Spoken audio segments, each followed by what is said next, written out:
Semitic Magic, Its Origin and Development by R. Campbell Thompson, or do you say Campbell? Whatever the case is. The recent views on Babylonian sacrifices given in the Encyclopedia Biblica, well, 1800s isn't recent for us, but page 4120 are those of Jeremiah's, who says, "Here, of course, we must divest ourselves of all theological preconceptions and put aside all such notions as that of an atoning efficacy, attaching to the blood as the seed of life or divine wrath that expends itself upon the sacrificial animal, or even ratio vivicaria, when we speak of the idea of propitiation as underlying Babylonian sacrifices. At the same time, it is significant and by no means accidental. It has its roots firmly planted in the very nature of the religious ideas involved, that everything offered with the object of averting evil of any kind whatever was associated with the notions of a proprietary, cleansing, purifying efficacy." Further on, 5 pages later, he says, "Singular to say, however, that the Babylonian cultus shows not the faintest trace of Asham Chatath. We may assume that the sin and the trespass offering of the Hebrew Torah, although all we know of their technique is wholly post-exilic date, were entirely of Israelite growth. I do not think, however, that the second statement can be upheld for a moment, and the language of the former is so involved and peculiar that it is difficult to see how far the author has grasped its subject." Now, regardless of the name of the book, everything we have in that tradition is post-exilic. I mean, some of it's from before, but the writings that people refer to are obviously versions from the Sophorim period at the earliest, really. There are earlier versions of every text, and who knows, there could be a non-pseudo-epigraphal version of a biblical text somewhere. Well, I mean, a tonic text. Paul, I guess, did his own stuff. It is with the very, well, some of his companions, it is with the very greatest diffidence that I think, in view of the evidence which Assyriology brings forward, that the explanation cannot altogether be upheld, that the life of the victim was held to be the equivalent of a human member of the tribe, would certainly appear to be true, but I cannot believe that there is any idea of communication of divine life, a confirmation of a bond with the entity. The trend of evidence seems to me to point to a primitive system of providing a substitute victim for the devil, whose connection with the man has brought down a taboo. In every exorcism of demons, it is necessary to have some object in which the spirit may be attracted or driven. In point of fact, a Leyden jar in which the malign influence may be isolated under control. It is all the same whether the devils must be sent into the Gadarene swine or the jinni, individual spirit, corked up in the brass bottle by Solomon. They are safe as long as they can be enticed or forced by magic words into something which the magician can ultimately destroy or guard religiously. Or perhaps it appears like they're under control, and that's actually how the alliance is formed. He may then either burn it in clean places where no spirit comrades can lend their aid, or cast it into the deep sea, so that no meddlers can by chance free the evil demon. This point is emphasized by the study of Assyrian exorcisms, that the disease demon must be gently or forcibly persuaded to leave the human body to enter the dead animal or wax figure which is placed near, and so be brought into subjugation. We are not now discussing the primitive redemption of the firstborn. This has nothing to do with the trespass offering or similar atonements, and the two owe their origin to two distinct and separate practices. we shall return to the redemption of the firstborn later on. Koberle realizes the idea of the removal of sin by cleansing atonements and exorcisms among the Babylonians, but he does not apply it to the Hebrew procedure. Apparently, it is the blood sprinkling which is his obstacle to any comparison between the two. But it is hardly likely that the two are of different origin. Ebermag es sic damit verhalten wie es will, ohne Zweifel est die Kotich Suhni in Babylonien bekannt.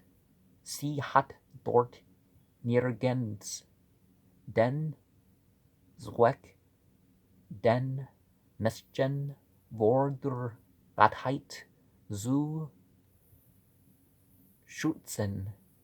Vielmehr ist sei ein Reinigungs-, Heilungs- und Exorzismus-Akt.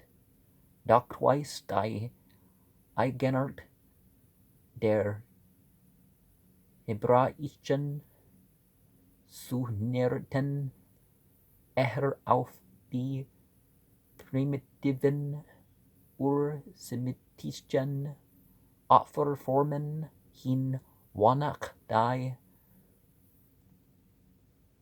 Suchni durch Blutbesreckung anstelle des Blutgenusses die gelockerte Gemeinschaft zwischen Gott und Mensch wiederherstellt. Something about the people of Israel from 1905 to 18. Oh, come on. Okay. Die unreinen Zustande gelten nun einmal als Dinge, welche Gottes Heiligkeit verletzen und ihm missfällig sind. Sie sind im Sinne des priesterlichen Gesetzgebers nicht Modifikationen menschlicher Schwäche, sondern eher nach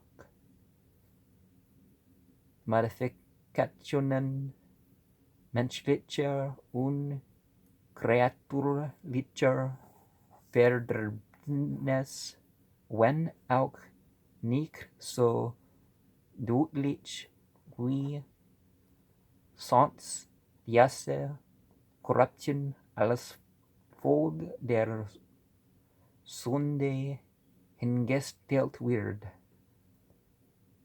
And 318 of that same source, die Sünde und Gnade im religiös Leben des Volkes Israel.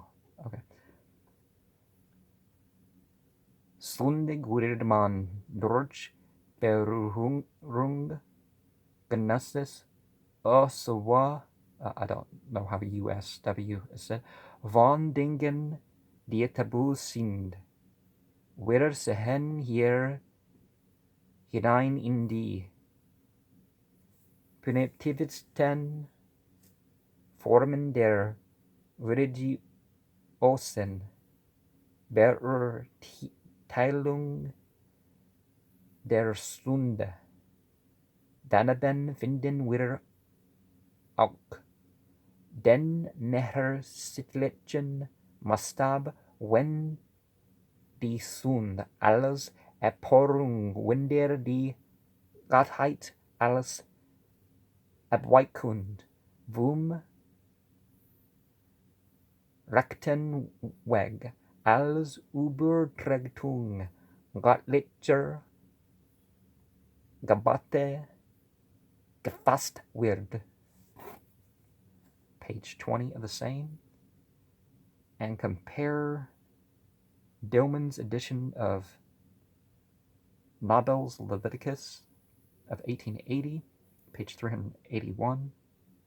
War namelijk der Zwek entweder die Soldnung einer bestimmten Sünde oder die Entsündigung überhaupt, so hatte das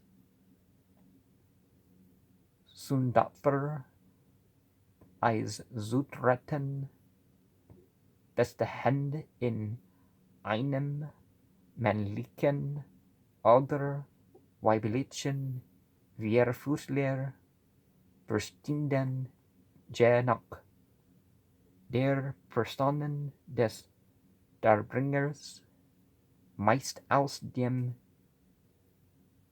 Signitsch ersetzweise in einer Taube unter ihm Nachfall in etwas Metal die Hauptpatsche dabei war die Suchnung, I think I've been saying die instead of die, durch das Blut. In the German edition of The Religion of the Babylonians, number 16. Well, if there's an English one, perhaps there's some meaning that he's saying in number 16, 300, page 325. Man rechnet mit der Möglichkeit, dass die Angriffe der Dämonen eine Strafe für irgendwelche begangenen Sünden sein konnten. Auch hierfür bietet die Schriftsserie ein beachtenswertes Beispiel. Dies Zweittafel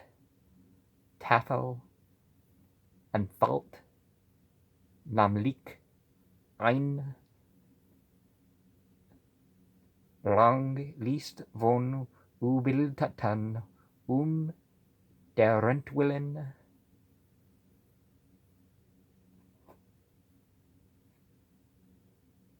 jemand in die Gewalt der Dämonen der selber geraten konnte. If we thus look at into the specific cases for which atonement, sin, and trespass offerings are prescribed in the Old Testament, it will be seen that they fall into 5 classes. The periodic feast, like Passover, Pentecost, Tabernacles, the Day of Atonement, and the scapegoat, see Leviticus 16, 23, Numbers 28 and 29, Ezekiel 45, 15, and the more vague Exodus 30:10, and the atonement of 15. On Ezekiel, the holy laws. Oh, okay. That's the individual. Leprosy and the house in which leprosy breaks out. Leviticus 13 through 14. Touching of anything unclean. Leviticus 5:2. Numbers 19:17. A Nazirite touching a dead body. Numbers 6:9. A woman after childbirth. Leviticus 12:2. A man or woman with an abnormal issue. Leviticus 15:2. Transgressing against the holy things or commandments of Yahweh unwittingly. Leviticus 5:15 through 17. 22:14. Unwitting sin. Leviticus 4:1 and 27. 5:17. Numbers 15:27. The oaths. Leviticus 5:1 and 4. Lying, deception, robbery, etc., of finding lost things and lying about them. Leviticus 6. or any sin, Numbers 5, 6, having intercourse with bondmaid promised to another, Leviticus 19, 20, the royal, unwitting sin of the ruler, Leviticus 4:22, the priestly, initiation to consecrate or cleanse them, Exodus 29:1, Leviticus 8:1, Leviticus 16:5 and 6, Numbers 8:6, Leviticus 4:3. As a corollary to these come the ordinances of Ezekiel 43:18, also the Nazarite, mentioned Numbers 6:13. The tribal unwitting sin, Leviticus 4:13, Numbers 15:24. A plague is removed from the tribe in Numbers 16:46 and Leviticus 9. There's also the vague atonements of Leviticus 1, which have possibly arisen from a confusion with ordinary sacrifice, starting with the hypothesis that piacular offerings had the origin and the custom of providing a substitute to absorb the evil action of supernatural agency. We shall take each case separately and see how far it stands against the test of comparison with similar superstitions among tribes. Take first the case of periodic atonement, which is the most prominent instance in Hebrew folklore, that of the scapegoat. 2 goats are to be taken, and one taken sacrifices a sin offering, and the other sent away into the wilderness for Azazel, to bear all the iniquities of the people into a solitary land. Now, Azazel is given different spellings, you could say. You got the Ain, the Zan, the Aleph, the Zan, the Aleph, and the Lam, or Lamed in Hebrew, as we'd call it, Zain, in other languages with the Z.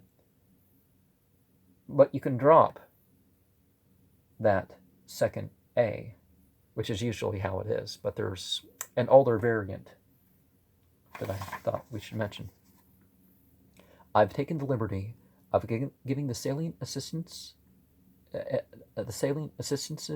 in resume, which have been collected by Dr. Fraser in his Golden Bough. Malagasy was informed by a diviner that he was doomed to a bloody death, but the possibility he might avert his fate by performing a certain rite carrying a small vessel full of blood upon his head. He was to mount upon the back of a bullock. While thus mounted, he was to spill the blood upon the bullock's head, and then send the animal away into the wilderness, whence it might never return. The Batas of Sumatra have a ceremony which they call making the curse to fly away. When a woman is childless, a sacrifice is offered to the entities of the 3 grasshoppers, representing a herd of cattle, a buffalo, a horse. Then a swallow is set with the prayer, the curse may fall upon the bird and fly away with it. Coding.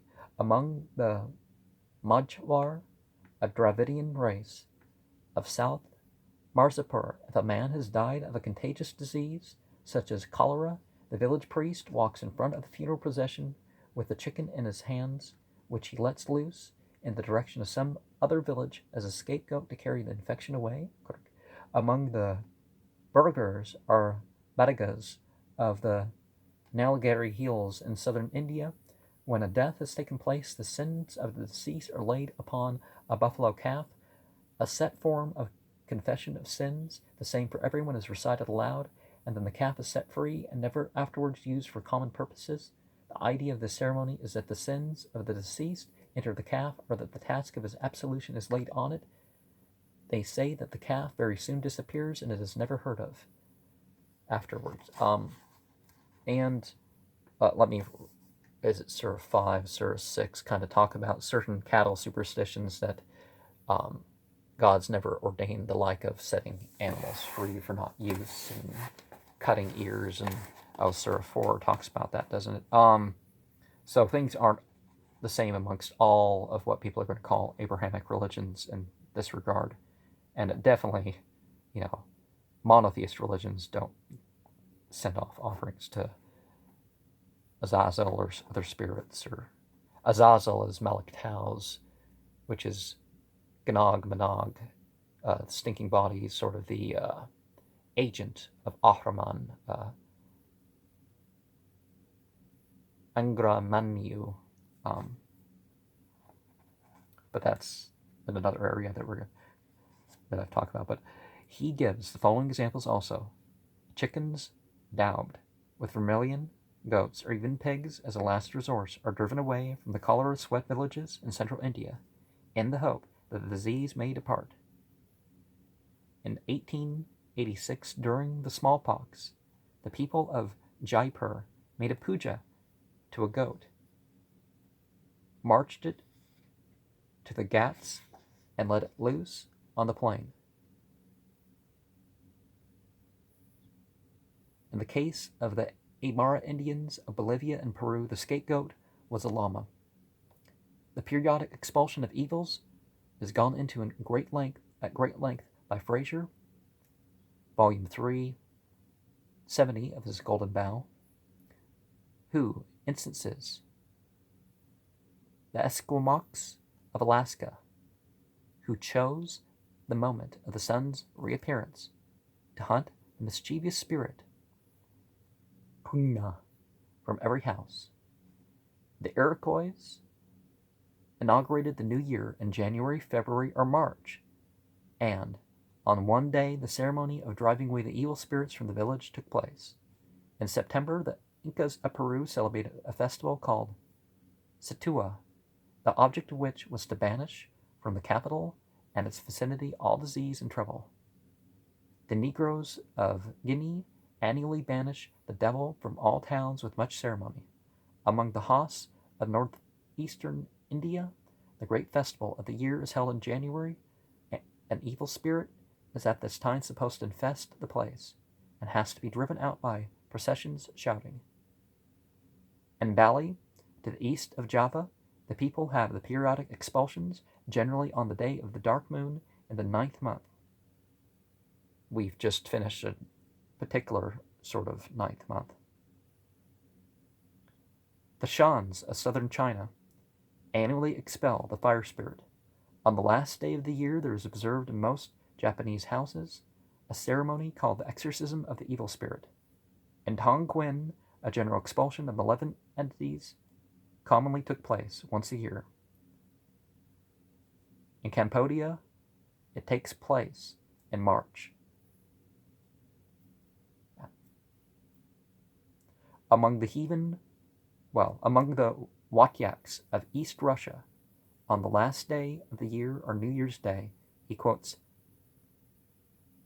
many other instances.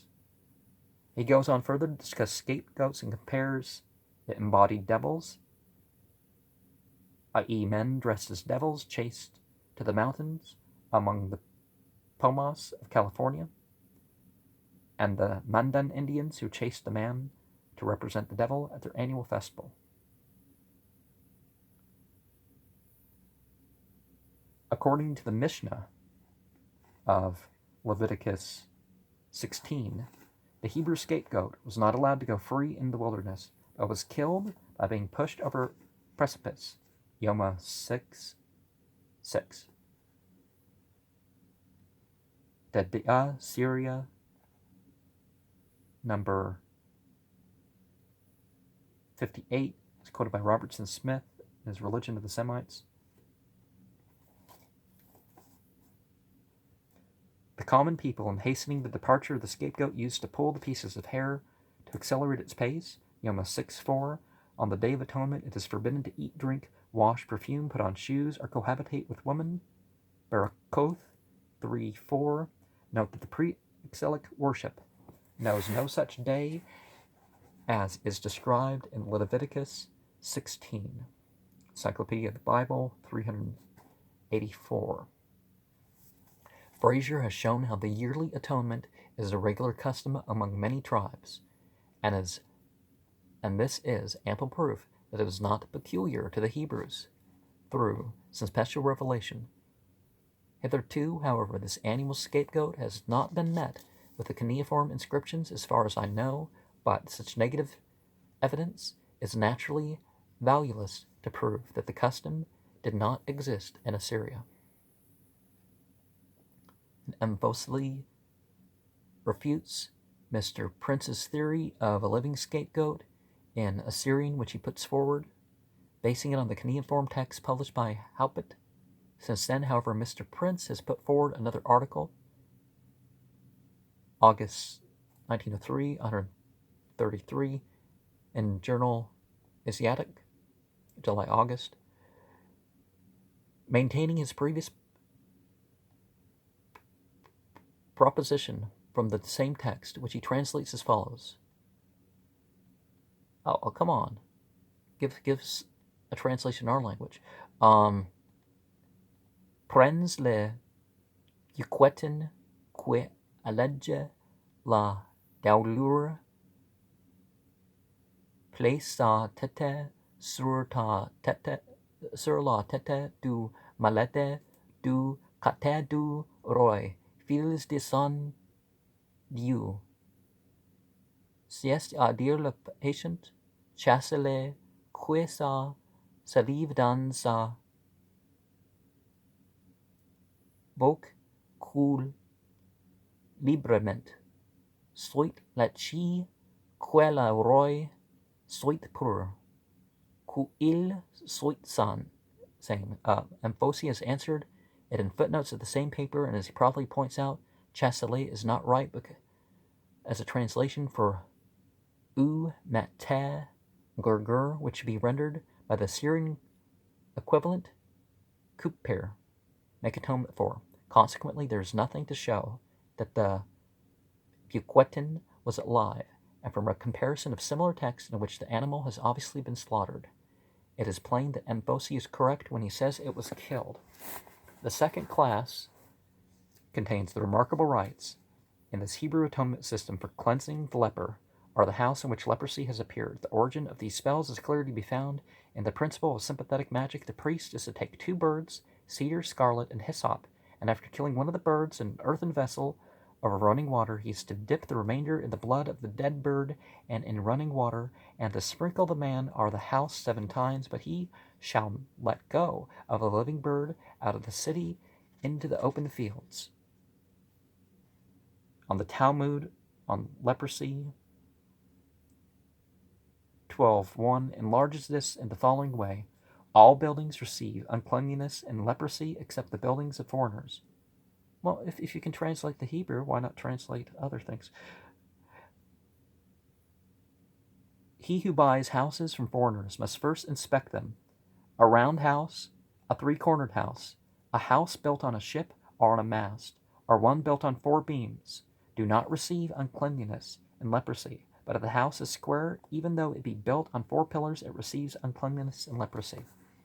One of the so-called penitential psalms, which is in fact more probably a ceremony for cleansing a man from taboo when he wishes to see something in a dream, is very closely connected with this Levitical charm. The Assyrian suppliant prays to his entity and his female entity, that my iniquity may be loosed, and my sin be blotted out, that my trespass be loosed, and my bonds be cast off, that the 7 winds carry off my bane, let me cast off my evil, that the bird may fly up to heaven with it, that the fish may carry off my affliction, that the river may bear it away, that the creeping thing of the field may receive my iniquity, and the flowing water of the stream wash me clean, let me shine forth as a golden, that I may be worthy in thy sight, as a circlet of diamonds. Remove my guilt, keep safe my life, that I may keep holy thy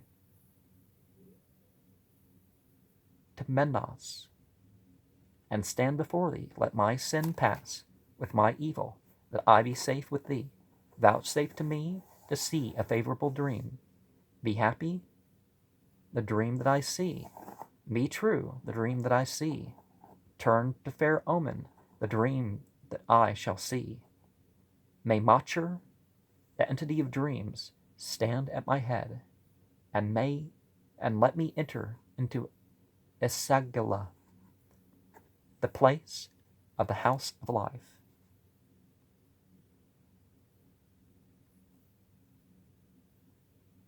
Birds are frequently used in Semitic magic. Birds are used in Hebrew magic charms to make an enemy become a fugitive.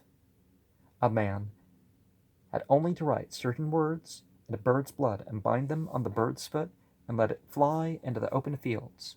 If it flew away, it was a sign of the flight of the enemy. If it returned, he would die. Or, on drawing certain images and writing the name of a man and his mother, finding out somebody's mother is very important in a lot of magic spells. He might tie his charm to the wings of a dove or other bird and say, I conjure thee, Kafsiel, and when thy whole host, that thou drive away so-and-so, that he be wandering about to and fro in the same manner as the Lord drove Cain away. Aduni or Yahweh. Often they say Lord instead of saying Yahweh. Etc. And then let it fly. In Arabia, it has been mentioned elsewhere, a widow lets the bird fly away with the uncleanliness of her widowhood. Well, Islam doesn't talk about the widows and divorced like they're unclean, as it would be called. We're putting a Judeo-Christian spin on that. I mean, they're putting it out there. But there's still closer parallel to Assyrian to this Levitical magic found in an incantation prescribed for cleansing a house in which sorcery, upshashu, has broken out, which, as follows, as water from the sun entity is born from the roof, when he goes down, so shall the sorcery, which has appeared in the man's house, destroying the house, admit its bondage, pour upon the plaster liquid wine and beer from corn, kernels.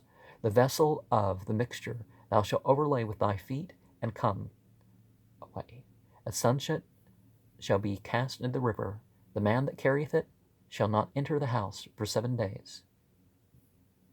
On the 2nd day thou shalt cleanse the house with a vessel of pure water, benu, tamarisk, diddlebat, plant, ginger, dwarf palm, skin of a great ox, strong copper, a torch of eru, the marrow of palm, birberida corn.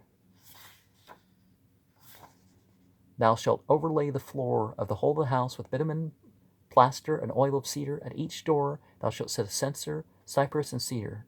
That man shall he sprinkle with water, and the man who dwelleth, nothing approach the man. And I guess I'm going to have to get into the notes of this at a different